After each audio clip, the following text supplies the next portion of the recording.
Bhojpuri star singer Pawan Singh एक बार फिर विवादों में घिर गए हैं। सोशल मीडिया में उनका एक वीडियो जमकर वायरल हो रहा है, जिसमें वे हरियाणवी मॉडल और एक्ट्रेस अंजलि राघव के साथ मंच पर दिखाई दे रहे हैं। वीडियो में साफ देखा जा सकता है कि इवेंट के दौरान जब अंजलि राघव दर्शकों से कुछ कह रही थी, तभी बगल में खड़े पवन सिंह अचानक उनकी कमर छूने लगते हैं। पवन सिंह कहते हैं कि कुछ लगा है यहाँ पर, अरे हटाओ कुछ लगा है, यह कहकर अंजलि राघव के कमर पर छूने लगते हैं। इस हरकत के बाद अंजलि राघव काफी असहज नजर आई। वीडियो देखते समय जितना असहज दर्शक महसूस कर रहे हैं, ठीक उतना ही असहजता उसी वक्त अंजलि राघव को भी हुई। यही वजह है कि वीडियो वायरल होते ही सोशल मीडिया यूजर्स ने पवन सिंह को जमकर खरी खोटी सुनाई।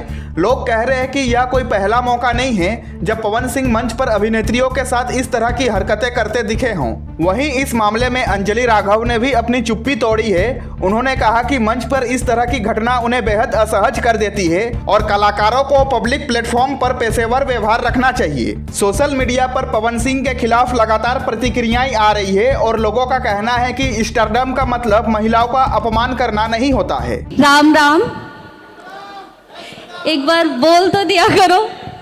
राम राम। रुक रुक, कुछ लगा है, हटाओ हाथ। अरे हाथ हटाओ,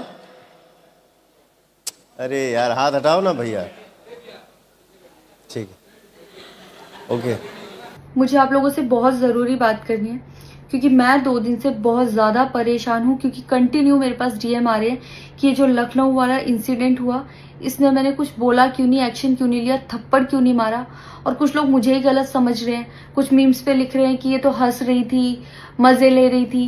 कि पब्लिक में कोई मुझे ऐसे टच करके जाएगा, उसमें मुझे खुशी होगी, मुझे मज़े आएंगे।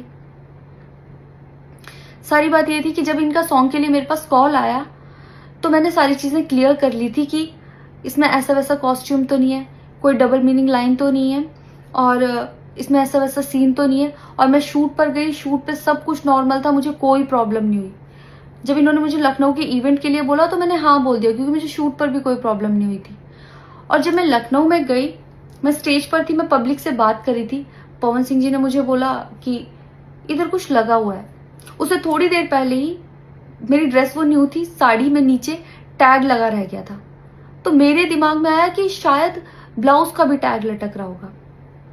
मैं हंसकर उस चीज को दबा रही थी कि अगर मेरा टैग लगा भी है तो वो चीज जिस टाइम मैं पब्लिक से माइक में बात कर रही हूँ उस टाइम ना बोल के साइड में भी बोली जा सकती है। इसलिए मैं उस चीज को उस टाइम पे दबा रही थी। मैंने हंस के टाला, अवॉइड किया और फिर दोबारा बात करने लगी। वो बोले नहीं कुछ लगा है, नहीं कुछ लगा है। तो मैंने कहा नहीं लगा। वो बोले लगा हुआ है। तो मुझे लगा कि शायद लगा ये तो मेरे को लग रहा था कि कुछ लगा है, इसलिए ये बोल रहे हैं। और पर फिर भी मैंने हंस के वहां पे टाला, पब्लिक से अपनी बात कंप्लीट की। कंप्लीट करने के बाद जब मैं अपने टीम मेंबर से मैंने पूछा साइड में जाके कि कुछ लगा है, क्या लगा है, उन्होंने बोला कुछ भी नहीं लगा था। जब मैंने देखा मेरे सच में कुछ नहीं लगा था, तब मुझे बहुत ज्यादा बुरा लगा, गुस्सा आया और रोना भी आया। लेकिन मुझे ये नहीं समझ आया कि मैं अब क्या करूं यहाँ पर, क्योंकि जहां मैं गई थी लखनऊ में, पवन सिंह जी खुद भी वहीं के रहने वाले हैं, उसी जगह पर इवेंट था। जितना वो क्राउड था वो सारा उनका फैन बेस था। उनको भगवान बोल रहे थे और भक्त बोल बोल के उनके पैरों में गिर रहे थे। वो उनका फैन बेस था, क्राउड था। तो मुझे समझ नहीं आया कि मैं क्या करूं। अगर मैं कुछ भी बोलती तो क्या वो लोग मुझे सपोर्ट करते। मेरे साथ कुल 3-4 बंदे यहाँ से गए थे, तो वहां जितना क्राउड था, क्या वो लोग मेरा साथ देता। मैंने सोचा मैं बैक स्टेज जाके बात करूंगी। इतनी देर में थोड़ी देर रील्स बन के अचानक से वो उतर के चले गए बीच में ही इवेंट के। थोड़ी देर मैंने रील बनाई, अनाउंस ये किया गया कि अभी इवेंट दोबारा स्टार्ट होगा। डिनर के लिए अनाउंस कर दिया गया, मैं भी उतर के चली गई और इवेंट वहां पे खत्म हो चुका था। अनाउंस किया गया था सिर्फ कि दोबारा होगा। नेक्स्ट डे जब मैं घर आई तो मैंने देखा ये बहुत बड़ा मैटर बन चुका था। मैंने उन लोगों से कांटेक्ट करने की कोशिश की, किसी ने मेरा फोन पिक नहीं किया, ना ही उन लोगों ने फोन करके मुझसे हालचाल पूछा कि परेशान हो या कुछ भी, नहीं, कोई हालचाल नहीं लिया।